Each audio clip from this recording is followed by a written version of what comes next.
These last 3 years have gone by so quickly, and in that time, I've been in love twice. Well, one was more like a really serious crush, but I was in love, even if that didn't work out. But I've had boyfriends, and I've liked it. And I've also been alone and felt fine. Sometimes I think to myself, well, I would really like a boyfriend, but on my terms, no cheating. And other times I think, well, maybe if I was a little bit thinner, or if I had clearer skin. But ultimately, I've just really enjoyed being me. I mean, as I read somewhere, everyone else is taken.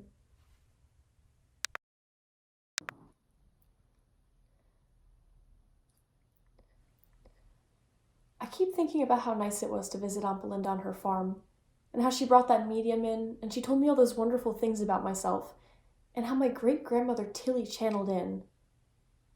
I love Aunt Belinda. She just really gets me. You know, I still have this locket she gave me all those years ago, and it's always brought me comfort and joy just to know that I have someone out there looking after me. She's coming to visit in a couple weeks. I'm so excited. She's bringing all of our family photos, and I can't wait to see them. School is draining. I'm in all my top classes, and they're really difficult. And not to mention, on top of that, I also have to deal with actually mean girls at my school. I mean, what's up with August? I always remember how mean she was to Melissa, and I don't know, I don't understand it. What's her problem anyway? I think I met a guy I could really like. He was visiting down the street, and he was out by his car. He drives. And we just started to chat. He was so polite and mature, and we were talking and laughing, and oh, I feel so tingly inside. I don't think I'm gonna be able to sleep tonight.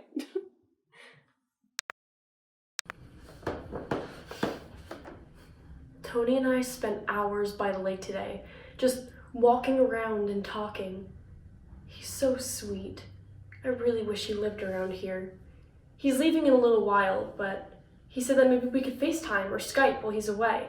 Or he could come back in a few months and visit. I said that I'd like to do video diaries back and forth with him. He said, okay. I'm so used to doing my videos with you, though.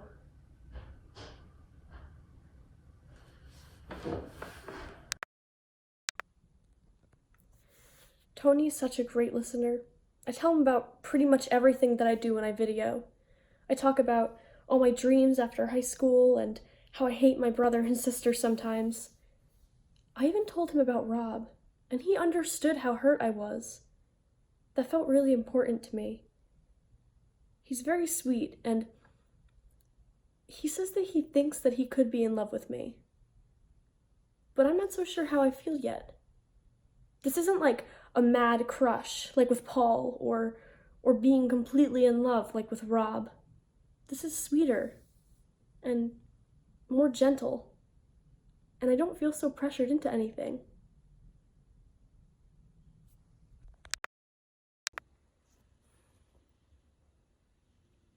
Today was the scariest day of my life.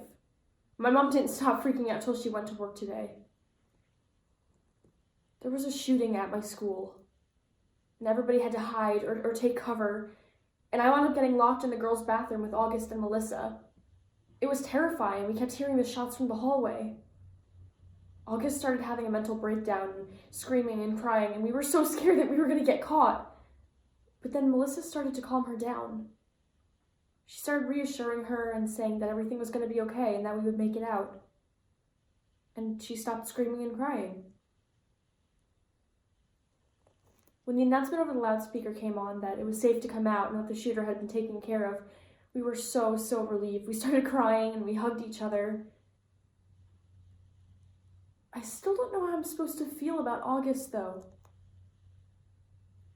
But right now, I'm just grateful that we're all still alive.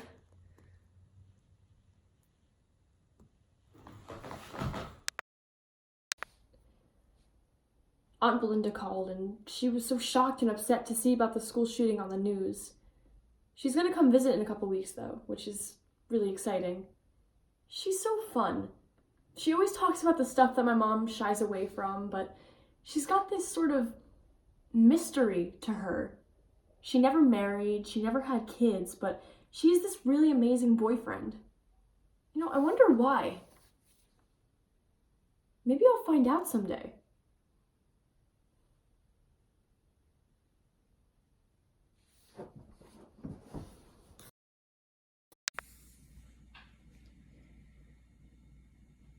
Tony called too after the shooting. He was so sweet. He was so worried, and he kept telling me how special I was to him. It really feels nice to just have someone else you can talk to about this.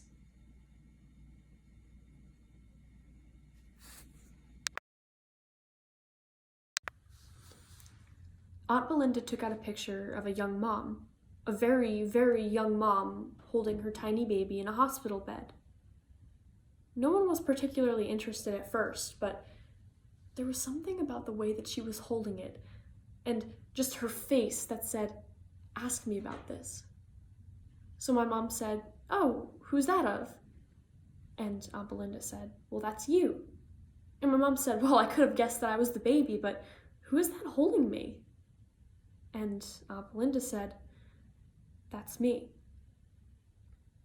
My mom was really confused. She said, "Well, that's ridiculous. Why would you be holding me in a hospital bed on the day that I was born? You were 16. And my Aunt Belinda said, "Because you are my baby." My mom was shocked.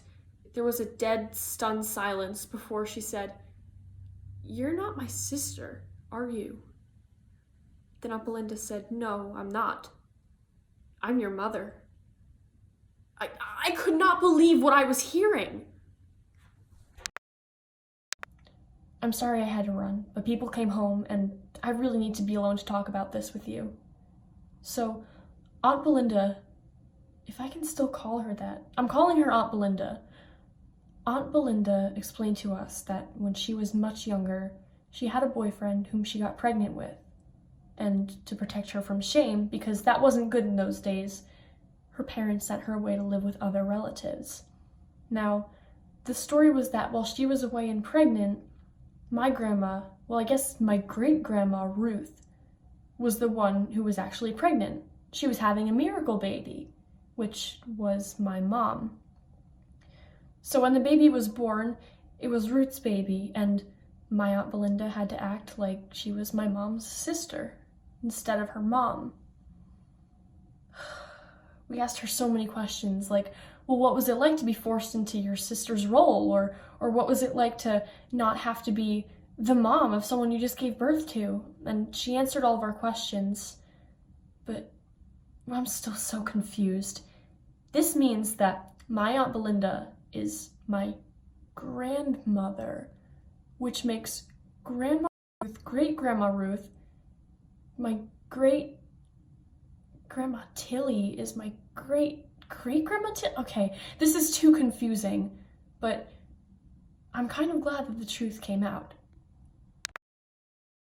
You're probably wondering what's changed in our lives since.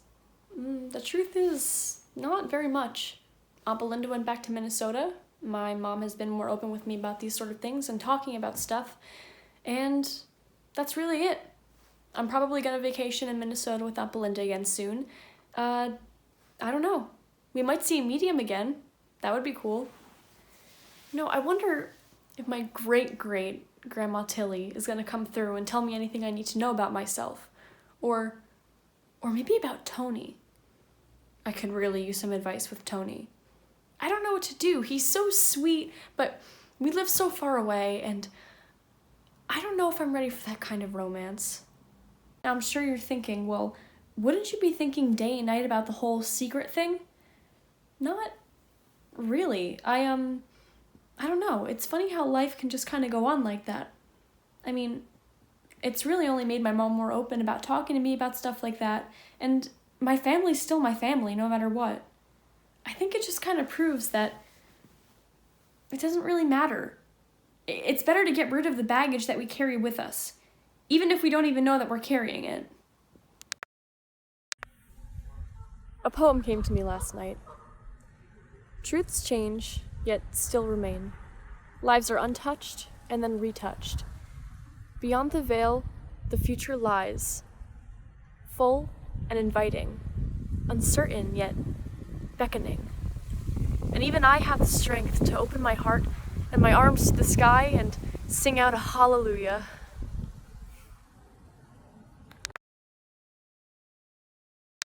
Truths change and still remain. Lives are touched and then retouched. Beyond the veil, the future lies, full and inviting, uncertain yet beckoning. And even I have the strength to open my heart and my arms to the sky and sing out hallelujah.